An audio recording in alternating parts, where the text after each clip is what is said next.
Good morning. So I am back. I just shot Steve Carlton and I was having like a brain fart. Not that anyone cares. So went upstairs, had some breakfast. We're back with Gary Carter. So quick story about Gary Carter. I mean, obviously known as the Kid. He was got in the Hall of Fame around 1998. I don't know offhand, to be honest, but I just remember growing up. He was a great player. He always had a smile on his face. So again, it was the first Hall of Famer to get inducted as an Expo, and he was everywhere. He loved doing the signing circuits. So I remember, true story, 1998. Friend and I went to Vegas, and I get on the elevator, and I look next to me, and the guy looks just like Gary Carter, and I'm like, "Are you Gary Carter?" He goes, "I sure am." I go, "Oh my God!" I'm a huge fan. It's such a pleasure to meet you. It's like I remember watching the '86 World Series and he's got the 86 World Series ring on, takes it off, hands it to me. He goes, "Yeah, here's the ring." And like, nicest guy in the world. And I'm like, man, I should get his autograph. So I was at the MGM Grand. I look around. I got it. They had a piece of paper. And so I start walking around. He was in the sports book downstairs, and I see him. And I didn't want to bother him. He was with his dad at the time, I think. He was with somebody, maybe his brother.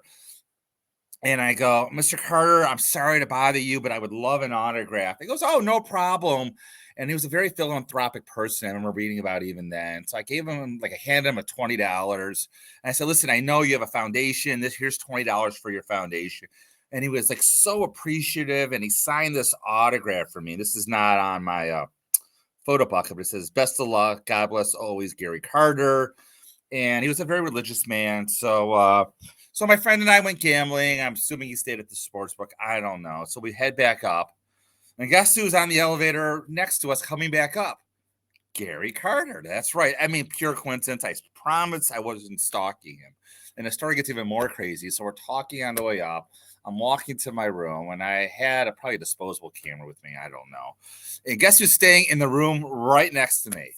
None other than Gary Carter. So yeah, my hair's still crazy back in 1998, as you can see right here. There's a little close up of me. And I said, "You mind taking a picture?" No problem. So I had that picture with me constant, not with me. I had it developed, obviously. I still had the picture. And I'm like, one day I'm going to get that picture autographed. I'm like, he does so many shows, blah, blah, blah. I'm sure I'll run into him at a show. He'll come to a national or something. Somehow the stars never aligned. In 2006, he was managing the Futures team. So I remember they did a big introduction of the Futures team. I'm like, okay, I'm going to bring a baseball with me just in case he is there. And sure enough, guess who shows up? None other than Gary Carter. So I had this black pen with me that I always carry with me. And so here you can see the Gary Carter autograph I got. And Gary's Carter autograph was always consistent. We'll show that in a second. And so I regretted not bringing the picture with me, but I thought, you know what? He'll be around. And matter of fact, I even told him, like, yeah, I ran into you in Vegas in 1998. And he remembered the trip like it was yesterday. He's, oh, yeah, he didn't remember me, but they remembered the trip. He was telling me all about it. We talked for like 5 minutes. He couldn't have been any nicer. He didn't want any money for the autograph. So you can see right here that, like, the typical autograph that leans to the right. You can see the C comes here, and he's signs every letter of his name except for the E and R is like a big loop around to circle the T. The G is like a uppercase G. He loops around, and with a hard stop right there, it can be a soft, it can be hard. Like, again, you look at the PSA database, it's a constant, very consistent signature throughout. Again, the uppercase G, like the triangle, you can see it down here. The E and the R sort of is not very pronounced, and it wraps around. I don't really know of any forged autographs of Gary Carter. I mean, he was a constant on the autograph circuit. Again, its autograph is everywhere. It's not very hard. In 2000, and like I said, and all of a sudden, with young guy in 2011, he gets diagnosed with brain cancer, and he passed away a short time after. I never got that photo signed. Big regret. Big regret. In 2015, the family auctioned everything off through Heritage, through the Gary Carter Foundation. Turns out he was a big collector.